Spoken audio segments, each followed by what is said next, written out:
आपल्या पत्नी देखील बिनविरोध निवडून आल्या आहेत. त्याचबरोबर अजून 3 सीट आपण दिल्या. काय कोणकोणत्या सीट आलेल्या आहेत? काय सांगाल?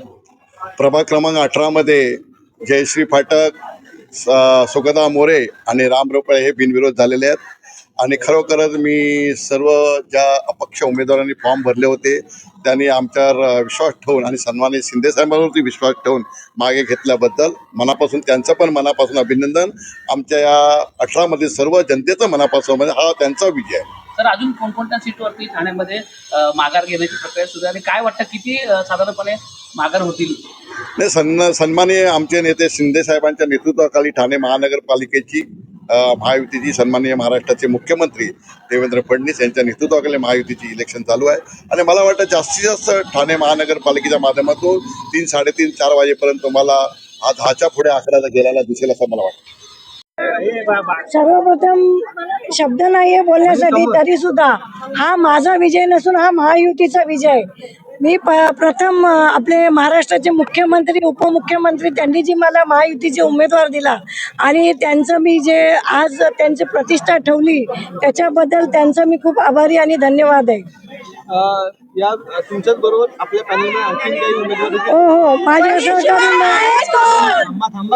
माझ्या सहकारी नगरसेविका सुगदा मोरे, माझे सहकारी नगरसेवक व राम रेपाळे साहेब, महाराष्ट्र सचिव, हे दोघंही बिनविरोध निवडून आलेले. तर मला वाटतं आमच्या ह्या प्रभाग क्रमांक 18 मध्ये खूप अभिमानास्पद मला वाटतं विषय आज आहे, मोठा विषय जल्लोषचा आहे.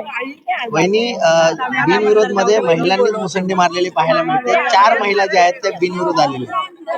हे आमचं ठाण्याचं वैभव आहे, ते शिंदे साहेबांमुळे आहे. फक्त त्यांनी लाडक्या बहिणीला ज्या योजना प्राधान्य केला आणि आम्ही जे 4 लाडक्या बहिणी म्हणजे प्राधान्य 4 ते 5 मला वाटतं महिला आम्ही निवडून आलेल्या आहेत.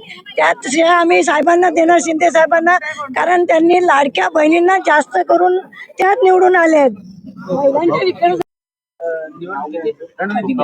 रणनीती मी आमचा पूर्ण 18 क्रमांकचा वॉर्ड आहे व कड.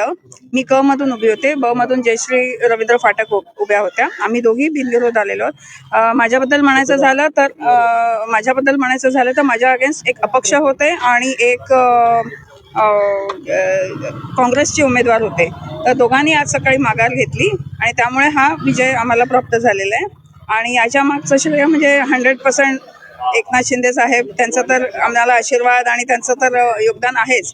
पण माझे यजमान श्री संजय भाऊराव मोरे, त्यांचं माननीय आमचे शिवसेना उपनेते रवींद्र फाटक साहेब आणि माझे तिन्ही आमचे उमेदवार म्हणजे जयश्री वहिनी म्हणा, रामदादा रेपाळे, दीपक वेतकर, आमच्या सगळ्यांचं टोटल कॉन्ट्रीब्युशन आहे हे की मी माझं सांगते की मी बिनविरोध निवडून आले. त्यासाठी माघार घेतली आहे. काय वाटतं आपल्याला, काय बोलणं झालेलं का? कसं आहे ना,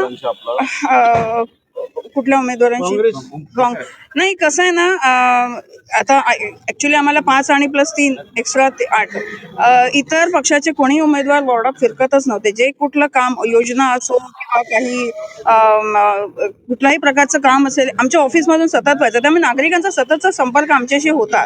त्यामुळे हे उमेदवार आहे आणि खरंच ते वॉर्डच्या बाहेरचेच होते आणि एक अपक्ष होते ते आमच्या वॉर्डातले होते. परंतु तसं त्यांचं कामाची गती नसल्यामुळे आणि कसं आहे, एक थोडासा अंदाज असतो ना की बाबा लोकातला उमेदवार कोण आहे. सो ऑब्व्हियसली तो थोडासा उमेदवारी अर्ज रद्द झाला.